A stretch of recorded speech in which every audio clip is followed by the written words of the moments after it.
ایسا بہت لوگوں سے سنا ہے کہ مرنے کے بعد روح 40 دن تک گھر آتی ہے اور زیادہ رونے سے میت کو عذاب دیا جاتا ہے. بار بار قبر پر جانے سے میت اپنی طرف بلاتی ہے. ان باتوں میں سے کون سی درست ہے؟ ایک بات درست ہے، باقی ساری غلط ہیں. حدیث میں آتا ہے ان المیت لیعذب ببکاء اہلہ علیہ. عربی الفاظ ہیں کہ میت پر عذاب ہوتا ہے اس کے گھر والوں کے رونے کی وجہ سے. اب سوال پیدا ہوتا ہے چیخو پکار کر کے وہ رہے ہیں، عذاب اس بیچارے کو کیوں ہو رہا ہے؟ یہ تھوڑی رو رہا ہے. تو علماء نے اس کا جواب دیا ہے کہ اس پر لازم تھا، اس کو پتا تھا کہ جب میرے خاندان میں یہ رواج ہے کہ میں مروں گا تو گریبان پھاڑ پھاڑ کے چیخ چیخ کے پورا محلہ سر پہ اٹھایا جائے گا، تو اس نے اس برائی سے ان کو زندگی میں روکا کیوں نہیں؟ تو گھر کا سربراہ اس برائی کا ذمہ دار ہوتا ہے نا جو گھر میں ہو رہی ہے. اس کو چاہیے تھا وصیت کرتا کہ ہمارے یہ، کیونکہ جن خاندانوں میں رواج ہوتا ہے وہی ایسا کرتے ہیں، جن کے یہاں رواج نہیں ہے وہ ایسا نہیں کرتے. جب اس کو پتا تھا کہ میرے مرنے کے بعد ہا ہو چیخو پکار رونے کے مقابلے ہوتے ہیں باقاعدہ، جو نہیں رو رہا وہ سمجھتے ہیں اس کو تو محبت ہی نہیں تھی، لہذا جس کو محبت نہیں بھی ہونا وہ بھی دکھانے کے لیے رو رہا ہوتا ہے بہت چیخ چیخ کے. تو صبر کا حکم ہے، رونے کی اجازت ہے، وہ تو محبت کا تقاضا ہے بھائی. لیکن ایسے چیخنا، عورتوں کی آوازیں گھروں سے چیخو پکار کی باہر جانا، یہ بہت بڑا گناہ ہے.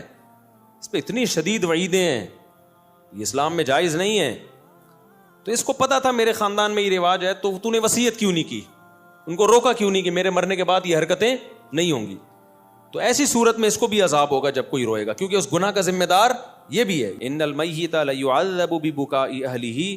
تو اس کا مطلب یہ ہے کہ جس کو پتا تھا میرے مرنے کے بعد یہ سب کچھ ہوگا لیکن پھر بھی اس نے منع نہیں کیا خاندان والوں کو، تو اس کو پھر تکلیف ہوتی ہے جتنا چیخو پکار ہوتی ہے. اس کو فرشتے مارتے ہیں، بولتے ہیں تیرا کیا کرا ہے، تیری تربیت ہے. لیکن اگر وہ وصیت کر چکا تھا اور ان کو سمجھا کے جا چکا تھا تو پھر قرآن میں صاف پتہ چلتا ہے لا تزر وازرۃ وزر اخری، کوئی دوسرے کے گناہوں کا بوجھ نہیں اٹھائے گا. پھر ان کے رونے چیخنے سے اس کو کوئی گناہ نہیں ملتا. حدیث میں آتا ہے ایک صحابی کا انتقال ہوا تو دوسرے نے بہت تعریف، مرنے کے بعد ہم تعریفوں کے پول باندھ دیتے ہیں نا، روایت میں ہے یہ جو میں آگے پیش کر رہا ہوں آپ کے سامنے، بہت تعریفیں. تو نبی نے فرمایا قبر میں اس کو فرشتے مارتے تھے اور پوچھتے تھے کہ بتا کیا تو واقعی میں ایسا تھا؟ یعنی یقیناً تو ایسا نہیں تھا، تو کیوں جھوٹی تعریفیں کروا کے گیا لوگوں سے اپنی؟ بعض لوگوں کی عادت ہوتی ہے نا کہ وہ اپنی جھوٹی تعریفیں کروا کے اپنے غلط امیج دنیا کے سامنے، جو اچھا امیج ہوتا ہے لیکن وہ جھوٹا ہوتا ہے، تو امیج ایسا بنا کے، یہ لفظ امیج نہیں ہے، مجھے کسی نے بتایا امیج ہے نا، تو میں جو انگلش میں غلطی کیا کروں مجھے بتا دیا کرو میرے بھائی، میں کوئی انگریز امریکہ میں تھوڑی پیدا ہوا ہوں. تو ایسا اس کا امیج بنایا ہوا تھا کہ یعنی جو بعض لوگ ایسا اپنا تصور لوگوں کے دماغوں میں بنا کے جاتے ہیں جیسے بہت نیک. تو ایسے میں اگر مرنے کے بعد آپ کی جھوٹی تعریفیں ہو رہی ہیں نا تو اس پہ بھی چترول لگتے ہیں کہ لوگ کہہ رہے ہیں یوں تھا تو تھا گیا، تو ایسا ہے پٹاخ ایک لگے گا، بتا تو ایسا تھا. تو اس لیے جیسے ہو ویسے ہی نظر آؤ، اپنے بارے میں زیادہ نہیں تعریفیں کروایا کرو لوگوں سے.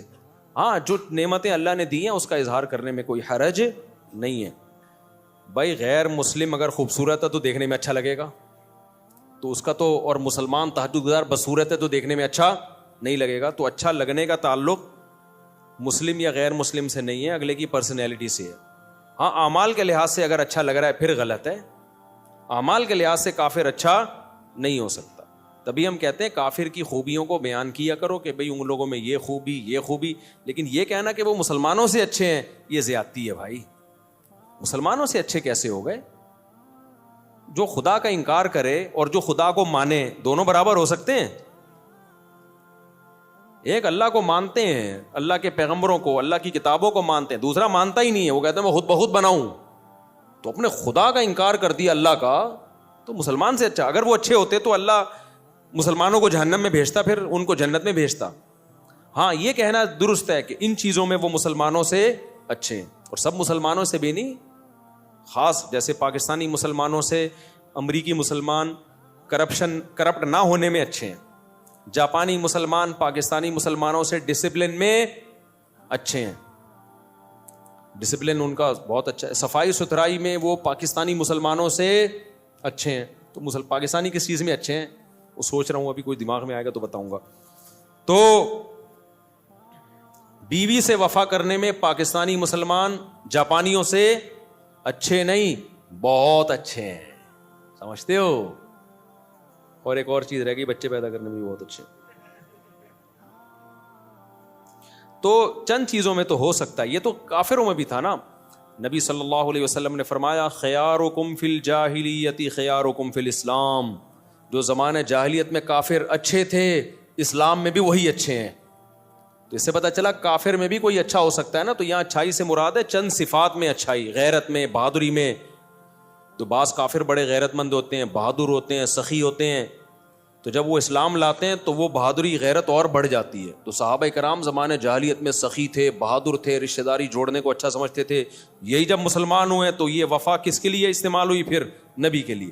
اور جو منافق تھے مدینہ میں وہ کمبخت اسلام لانے سے پہلے بھی 2 نمبر, اسلام بھی لانے کے بعد بھی 2 نمبر. وہ جدھر دیکھتے تھے نا پلڑا بھاری ہے ادھر کو پلٹ جاتے تھے. تو نبی کے جو رشتہ دار تھے قریشی ہاشمی, حضرت ابو طالب کو دیکھو, اگرچہ کفر میں موت ہوئی ہے لیکن رشتہ داری آخری دن تک نبھائی ہے نبی کے ساتھ کہ میرا بھتیجا ہے, میں اس پہ کسی کو انگلی اٹھانے نہیں دوں گا. 3 سال نبی صلی اللہ علیہ وسلم کو شعب ابی طالب میں آپ کا بائیکاٹ کر کے بند کیا گیا, پتے کھانے پڑے ہیں 3 سال, معاشی بائیکاٹ. ابو طالب نے غیر مسلم ہونے کے باوجود وقت کس کے ساتھ گزارا, پیغمبر کے ساتھ. کیوں؟ مشکل میں اپنی قوم کو نہیں چھوڑنا. ٹھیک ہے نظریے کا اختلاف ہے لیکن قوم کی بیس پہ ساتھ دے رہے ہیں. تو کسی بھی بیس پہ جب کوئی ساتھ دیتا ہے تو اس کے لیے غیرت کا ہونا ضروری. بے غیرت کیا کرتا ہے, جہاں کوئی مصیبت آئی ایک دم. ہمارے ایک دوست تھے, ان کہتے ہیں میرا ایک بڑا جگری دوست تھا نا, ہر وقت ساتھ. کہنے ایک دن 2-3 لڑکوں نے مجھے گھیر لیا پیٹنے کے لیے نا, کوئی پھڈا تھا. کہہ رہے میں نے کہا کوئی بات نہیں, ہم بھی 2 ہیں نا, نمٹ لیں گے, دیکھیں گے. کہہ رہے میں مار کھائے جا رہا ہوں, کوئی رپلائی کہیں سے ہو ہی نہیں رہا. کہہ رہے میں نے اپنا وہ لنگوٹی یار دیکھا تو وہ 3 کلومیٹر پہ نا بھاگا جا رہا ہے. ابے تو یہ تو اس موقع پہ نہیں بنتا یار, یا تو وہ 100 آدمی ہوتے تو یار وہ بھی 2-3 ہیں, تم 2 ہو تو کچھ تو کرو نا, کچھ تو بچاؤ تو گئی اس کو. ایک دم ایسا بھاگا. میں چھوٹا تھا تو میرے ساتھ ایک ہمارے کلاس فیلو اسکول کا لڑکا, ہم دونوں ڈبل سواری پہ آ رہے تھے. آپ کو پتہ ہے کراچی میں ڈبل سواری پہ پابندی ہی رہی ہے. اب ہم تو محلے پڑوس میں ہی نکلے, کہیں آگے ٹریفک پولیس والا نا, ہم چھوٹے بچے تھے اس وقت, ایک تو عمر بھی پوری نہیں تھی, وہ بھی اللیگل کام. تو ہم تو ایسے ہی نکلے, گلی محلے میں لوگ نکل جاتے ہیں, غلط ہے نہیں کرنا چاہیے, پولیس والا. اب جیسے ہی ٹریفک پولیس والا نا میرے جو پیچھے بیٹھا ہوا تھا وہ چلتی بائک سے اتر کے بھاگ گیا. مجھے آج تک وہ بھاگا ہے, اتنی اسپیڈ سے بھاگا ہے, میں اکیلا. تو وہ ٹریفک پولیس والے نے اس کو دیکھ کے اس کو اتنی ہنسی آئی ہے کہ یار یہ کتنا ڈر گیا, بھاگا جا رہا ہے. تو مجھے بھی چھوڑ دیا, بولا جا یار واپس. وہ دن آج تک میں بھولا نہیں ہوں کہ یار تھوڑی سی اسپیڈ تو بھائی پکڑے گا کیا, کہ جیل میں تھوڑی ڈال دے گا, تھوڑا سا تم بھی کرے گا, کچھ جرمانہ لگا دے گا, کچھ بھی کرے گا. اتنے بچے پہ تو کیا جرمانہ بھی نہیں لگتا. لیکن مجھے اس کی اسپیڈ دیکھ کے نا جو میرے ساتھ بیٹھا ہوا تھا, میں نے کہا یہ ہے بہادر. بھائی اتنی بھی جلدی نہیں بھاگو, آگے پولیس والا تھوڑا سا آگے آ رہا ہے, میں نے کہا ابھی میں روکوں گا تو وہ اترے گا, پھر دیکھو ہے ہی نہیں, بھاگا ہوا جا رہا ہے. تو کافروں میں بھی کچھ غیرت مند ہوتے ہیں, کچھ اچھی صفات ہوتی ہیں, تو وہ صفات بیان کرنے میں حرج نہیں ہے. لیکن جب مقابلہ ہوگا تو بھائی مسلمان کافر سے بہرحال بہتر ہے. اور جو اچھی صفات آپ کو کافروں کی لگ رہی ہوتی ہیں نا, ان کی بھی جب ڈیپ میں جاؤ گے تو اس کی بھی گہرائی میں جاؤ گے تو بعض جگہوں پر وہاں بھی مسلمان کا پلڑا بھاری ہوگا آپ کو. لیکن اس کے لیے الگ قسم کا چشمہ چاہیے, وہ نظر سے دیکھا جائے گا. جو اپنے ماں باپ کے نہیں رہے وہ کیا رہ گئے, ان میں کیا انسانیت ہے یار. جن کے اباؤں اور اماؤں کا مستقبل اولڈ ہاؤس ہو تو رہ کیا گیا. السلام علیکم. بعد اور میں غلام حیدر ول عبد الواحد, پورا شجرہ نسب لکھا ہوا ہے میرے بھائی. میری درخواست ہے کہ میرا نکاح ہو گیا ہے, نام سے پتہ چل رہا ہے کہ آپ کا نکاح ہو گیا ہے. میرا سسر شادی کرنے کی اجازت نہیں دیتا, وہ کہہ رہا ہے کہ مجھے اپنی بیٹی کی طلاق چاہیے, کسی بھی صورت میں بیٹی کی شادی نہیں کروں گا. آپ اس بارے میں اسلامی طریقے سے کسی بھی صورت میں شادی نہیں کروں گا. اب اس بارے میں اسلامی طریقے سے مشورہ دیں کہ ہمیں کیا کرنا چاہیے. دوسری شادی پر میرے بیانات موجود ہیں, اس کے کیا فضائل ہیں, اس میں کیا مشکلات ہیں, کس کے لیے جائز ہے کس کے لیے ناجائز ہے, میں عمومی بیان کرتا ہوں. کبھی کسی فرد واحد کو میں ترغیب نہیں دیتا کہ تو کر لے.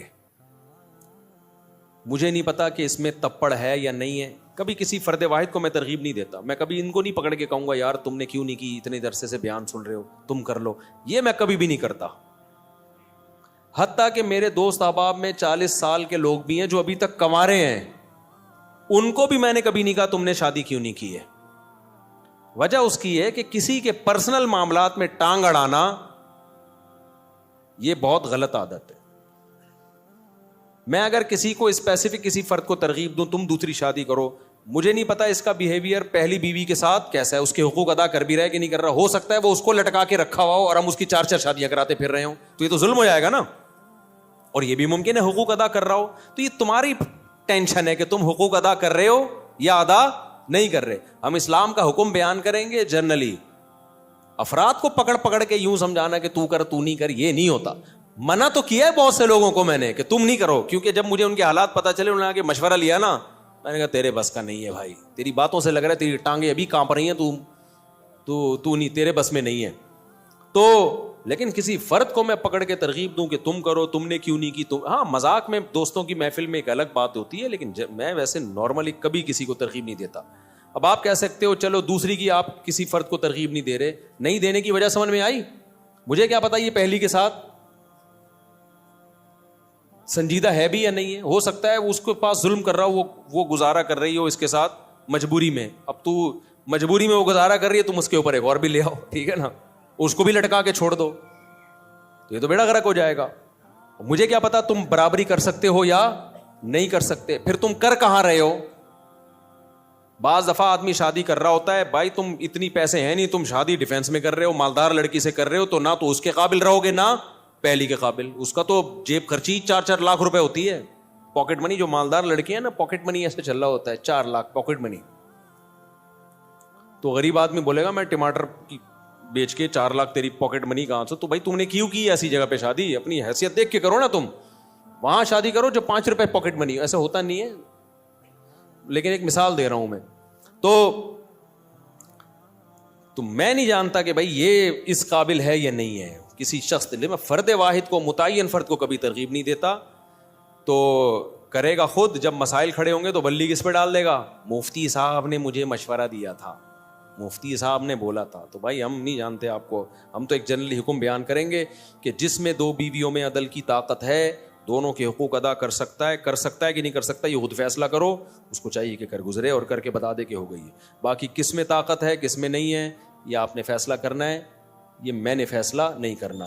آپ کہہ سکتے ہو چلو 2 شادیوں والے کو آپ مشورہ نہیں دیتے, تو کنوارے کو آپ تو دے سکتے ہو نا, جو آپ کے 40 45 سال کے دوست کنوارے ہیں, ان کو کیوں نہیں دے رہے. بھائی یہ بھی کسی کی نجی زندگی ہے, مجھے نہیں پتا اس کی کیا مجبوریاں ہیں. بعض دفعہ صحت کے ایشوز ہوتے ہیں, وہ نہیں شرما کے بتا رہا ہوتا. ہم کیوں کسی کا راز دنیا کے سامنے فاش کریں. وہ مجھے تھوڑی بتائے گا میرے اندر طاقت نہیں ہے. بعض دفعہ طاقت ہوتی ہے, مرد ہوتا ہے پورا انسان, لیکن اور کوئی مسائل ہوتے ہیں اس کے, تو وہ تو جب کسی کی ڈیپ میں جاؤ تو پتہ چلتا ہے نا کس کے ساتھ کیا مسائل چل رہے ہیں. تو بھائی شریعت نے ہمیں حکم دیا ہے کسی کے پرسنل معاملات میں گھسنے کی آپ کو اجازت نہیں ہے کہ یہ کیوں نہیں کر رہا ابھی تک, میرے بیان میں 10 سال سے بیٹھ رہا ہے, اس نے ابھی تک دوسری شادی کیوں نہیں کی, اس نے پہلی کیوں نہیں کی. بھائی جان بیان میں بیٹھ رہے ہیں, نظریہ درست ہو رہا ہے, عمل کرنا نہ کرنا یہ اس کا ہیڈ ایک ہے, یہ ہمارا ہیڈ ایک نہیں. اور نام بدگمان ہوتے ہیں. میرے جو دوست 45 سال کے ابھی تک شادی نہیں کی, میں بدگمان بھی نہیں ہوتا. ان کا ذاتی معاملہ ہے, یہ خود بہتر سمجھتے ہیں. تو اس لیے میں آپ کو بھی ترغیب نہیں دوں گا. جنہوں نے پرچی دی ہے نا, یہ مجھے نہیں پتا آپ کا اپنی پہلی وائف کے ساتھ سلوک کیسا ہے, آپ دوسری کر سکتے ہو نہیں کر سکتے. اب لوگ آتے ہیں میرے سسر کو سمجھا دیں کہ مجھے دوسری کی اجازت دے دیں.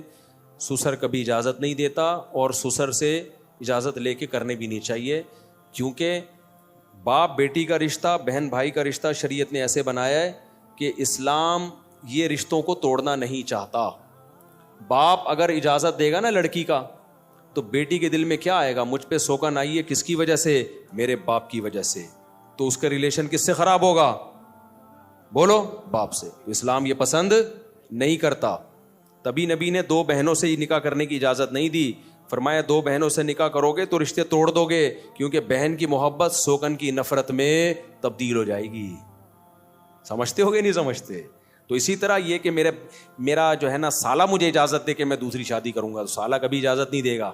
ایک تو اس لیے کہ وہ ہے سالہ, دوسرا اس لیے بھی نہیں اجازت دے گا کہ شریعت نے اس کو مکلف ہی نہیں بنایا اس کا, کیونکہ تم کرو گے تو بہن کا بھائی سے رشتہ کیا ہوگا خراب, بہن بولے گی میرا گھر تباہ کرنے والا میرا بھائی ہے.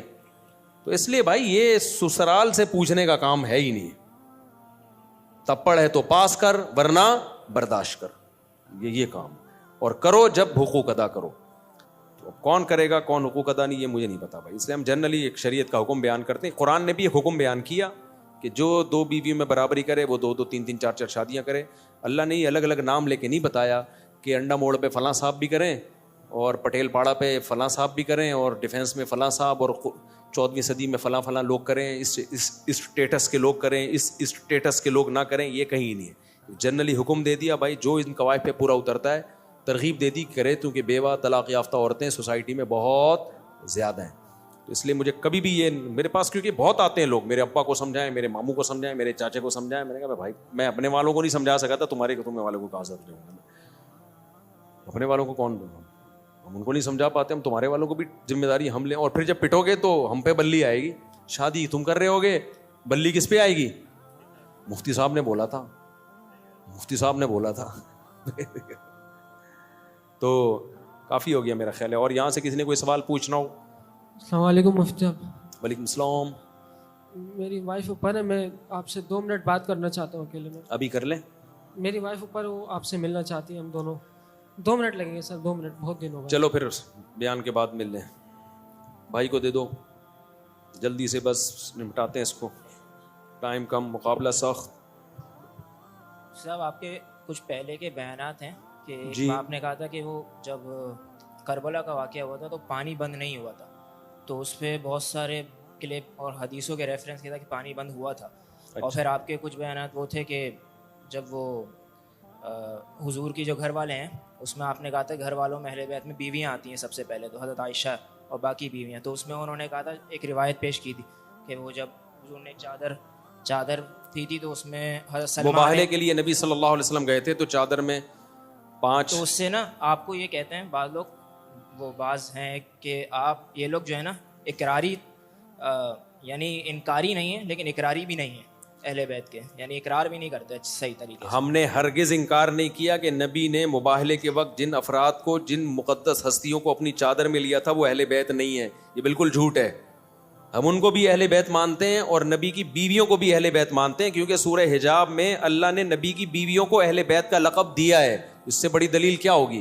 باقی کربلا کے واقعات کو میں اس لیے بیان نہیں کر رہا, وہ اس وقت جو شیعہ سنی کا پھڈا پارا چنار میں بھی آپ نے دیکھا ہے, ایک جنگ چھڑ گئی ہے. تو اس وقت شیعہ سنی لڑائی ختم کرنے کی ضرورت ہے. تو ان ٹاپکس پہ جتنا کم بولو گے اتنی لڑائی کم ہوگی, اور جتنے اختلافی مسائل کو, ابھی ہمارا ملک اس کا متحمل نہیں ہے. تو ابھی یہ نہیں ہے کہ آپس میں لڑنا شروع کر دیں, اور یہ تو ملک کا, تو یہ تو بیرونی طاقتیں ہیں جو شیعہ سنی فساد ابھی کروانا شروع کریں گی. تو اس لیے اس جنگ کو ختم کرنی ہے. تو ختم ایسے ہی ہوتی ہے کہ ان ٹاپک پہ, تو اس لیے جو پرانے ہیں نا ان کو پرانا ہی رہنے دیں, ٹھیک ہے. تو باقی کوئی اگر پھر بھی پوچھنا ہے تو تحریری لکھ کے بھیج دیں, تو ہم یہاں سے تحریری جواب بھیج دیں گے. لیکن انٹرنیٹ پہ کوئی بھی چیز جائے گی تو اس میں بڑا خطرہ ہوتا ہے کہ ایک فساد کھڑا ہو جائے گا. عالم کا کام یہ نہیں ہوتا کہ جو آتا ہے بس بولنا شروع کر دے, اس کو دیکھا جائے گا کہ اس کا اثر سوسائٹی پہ کیا پڑے گا, اور ان موضوعات کی ابھی ہمیں ضرورت بھی ہے یا نہیں ہے. اہل بیت سے محبت تو سب کے ایمان کا جزو ہے, اور اہل بیت کے تو ہم زیادہ قائل ہیں بھائی. ہم تو اہل بیت سے محبت کو اپنے ایمان کا جز سمجھتے ہیں. السلام علیکم.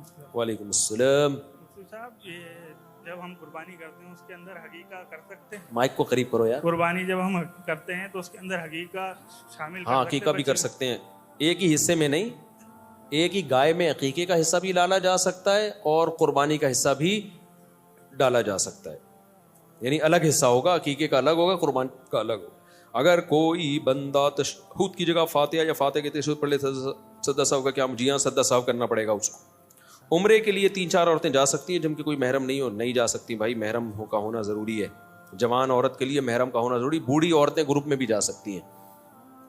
اچھا بھائی میں شادی شدہ ہوں, بیوی حاملہ ہے, تو اب میں خواب میں, اچھا نبی صلی اللہ علیہ وسلم نے آ کر مجھے ایک نومولود بچہ پکڑا دیا اور فرمایا اس کی حفاظت کرنا کیونکہ آنے والے ٹائم میں مجدد ہوگا. ہاں میرے بھائی آپ اپنا جو ہے نا تھوڑا سا اس طرح کے خوابات جب آنا ہو آدمی کی کھوپڑی آؤٹ ہونا شروع ہو جاتی ہے. میں نے دیکھا,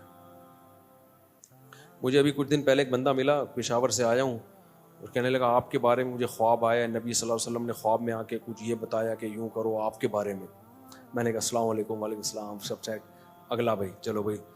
تو مجھے ہمارے ایڈمن نے کہا یار اتنا عظیم خواب سنا رہا ہے, آپ نے لفٹ ہی نہیں کرائی. میں نے کہا بھائی پتہ نہیں سچا سنا رہا ہے جھوٹا سنا رہا ہے, اور اگر خواب سنا بھی رہا ہے تو اس کی تعبیر کیا ہے, یہ اس میں ٹائم لگتا ہے. تو ایسے ہی تھوڑی جو بھی آ کے خواب سنائے اچھا اڑے یار بیان میں لاؤ بھائی. تو میں نے کہا اپنے اعمال درست کر رہو, پھر غلط خواب بھی آئیں تو کوئی فکر کی بات نہیں. اپنے اعمال اگر صحیح نہیں ہے تو جتنے مرضی اچھے خواب آئیں متاثر ہونے کی ضرورت نہیں ہے. تو اس لیے فوکس عمل کو زیادہ کرو. باقی نبی کا خواب میں آنا بہت بابرکت عمل ہے, لیکن یقینی تو ہو نا. کوئی بھی آ کے بول دے مفتی صاحب میں نے آپ کے بارے میں خواب دیکھا, میں کیسے یقین کر لوں بھائی. بعض دفعہ میں اس بیچارے جو پشاور والا ہے اس کو جھوٹا نہیں قرار دے رہا, لیکن میں تو کسی کو پرسنلی جانتا نہیں ہوں نا, تو بھائی ہو سکتا ہے کہ سچ بول رہا ہو سکتا ہے بعض دفعہ کوئی آدمی کسی کا فیور لینے کے لیے, یہ جو جعلی مریدین ہوتے ہیں نا, ان کے جعلی پیر ہوتے ہیں, ان کے مریدین جھوٹے خواب سنا سنا کے نا اپنے پیر کا بڑا قرب حاصل کرتے ہیں. پیر صاحب کہتے ہیں یہ خواب دیکھو یہ آیا ہے, سنا بے میرے بارے میں کیا ہے تیرے کو. تو بھائی میں کسی کو ذاتی طور پہ جانتا نہیں, میں نے یہ نہیں کہا آپ جھوٹ بول رہے ہیں, میں نے کہا بھائی ہو سکتا ہے سچ بول رہے ہو ماشاءاللہ, اگر واقعی دیکھا ہے تو اللہ مبارک کرے, جو اس کی برکتیں ہیں خواب کی ہمیں اللہ دے. اچھا بس اتنا ملا, میں گلے میں چلو نیکسٹ یہ کریں. وہ بالکل, ورنہ وہی واقعات ہو جاتے ہیں. ایک مرید نے اپنے پیر صاحب کو کہا کہ پیر صاحب میں نے خواب دیکھا ہے کہ آپ کی انگلیاں شہد میں اور میری انگلیاں پخانے میں. پیر صاحب نے کہا, پیر صاحب بھی ہے نا اگر انسان ہوتے تو بولتے یار کچھ بھی آ سکتا ہے خواب میں, اگر شہد میں انگلیاں ہیں بھی تو میرا عمل اگر ٹھیک ہے تو انگلیاں شہد میں ہونے اس کے بغیر بھی میں ٹھیک ہوں, اگر میرا عمل خراب ہے تو انگلیاں شہد میں ہونے سے میں ٹھیک نہیں ہوں گا. یہ کہہ دیتے جان بچ جاتی. پیر صاحب نے کیا کہا فوراً, دیکھا یہی تو بات ہے, میری انگلیاں شہد میں اور تیری انگلیاں, مجھے اچھا نہیں لگ رہا یہ لفظ زبان سے نکالتے ہوئے, لیکن اس کے بغیر مزہ بھی نہیں آئے گا. تو میری انگلیاں تیری انگلیاں پخانے میں اور میری انگلیاں شہد میں, یہی تو ہے. کہتا ہے آگے خواب کمپلیٹ نہیں ہوا ہے, پورا تو سنے پیر صاحب. سب مرید سن رہے تھے نا, پیر صاحب چوڑے میں ہاں بھائی. کہتے ہیں اینڈ میں دیکھا کہ آپ کی انگلیاں میں چاٹ رہا ہوں, میری انگلیاں آپ چاٹ رہے ہیں. آپ کی انگلیاں میں چاٹ رہا ہوں, میری انگلیاں آپ چاٹ رہے ہیں. تو کوئی مجھے اچھا خواب سنا دیتا ہے نا آپ کے بارے میں یہ آیا, میں کہتا ہوں بھائی ماشاء ٹھیک ہے صحیح ہوگا, اللہ تعالیٰ برکت دے, بس اس سے زیادہ میں لفٹ نہیں کراتا, سمجھتے ہو. میں کہتا ہوں بھائی اعمال اچھے ہیں برے خواب آئیں پھر بھی ٹھیک ہے, اعمال خراب ہیں تو اچھے خوابوں سے خوش فہمی میں مبتلا نہیں ہونا چاہیے. تو اس لیے آپ بس گولی کھا کے سو جائیں. جن کو یہ اچھا خواب آیا, زیادہ اپنے خود پسندی پیدا ہونا شروع ہو جاتی ہے کہ میرا بچہ مجدد ہوگا, ہوتا پتہ نہیں کیا ہے وہ, کیا نکلے گا. السلام علیکم سر. وعلیکم السلام. میرے دوست ہے ہاسٹل میں. کہاں پر؟ ہاسٹل میں میرے دوست ہے. عسکری میں؟ ہاسٹل میں روم میں, ہاسٹل میں. تو وہ لیٹ نائٹ جو ہے نماز پڑھتے ہیں نا 1 بجے 2 بجے. تو ہماری ریزننگ بھی ہوتا ہے اس میں کہ میں بولتا ہوں کہ ٹائم پہ نماز کرو, فون کی وجہ سے چھوٹ جاتے ہیں. عشاء کی نماز لیٹ پڑھتے ہیں؟ جی عشاء کے, وہ بولے کہ صبح تک ہوتے ہیں. تو اس میں کیا حوالے سے عشاء کی نماز کا ٹائم تو فجر سے پہلے تک ہوتا ہے, لیکن اتنی دیر کرنا جائز نہیں ہے. سر وہ جو ہے وہ فون کی وجہ سے چھوڑتے ہیں, فون کی وجہ سے فون استعمال کرتے اس وقت نماز کی جو ٹائم. غلط ہے نا یہ. عشاء کی رات 1/3 سے پہلے پڑھ لینی چاہیے. بہت شدید مجبوری ہو تو آدھی رات سے پہلے. تو آدھی رات کے بعد, آدھی سے بھی زیادہ ڈیلے کرنا پھر مکروہ ہے, ناپسندیدہ ہے, یہ برا عمل ہے. تو 1/3 رات, ورنہ بہت ہی لیٹ کرنا ہے تو آدھی رات کا آدھا حصہ گزرنے سے پہلے پڑھ لی جائے.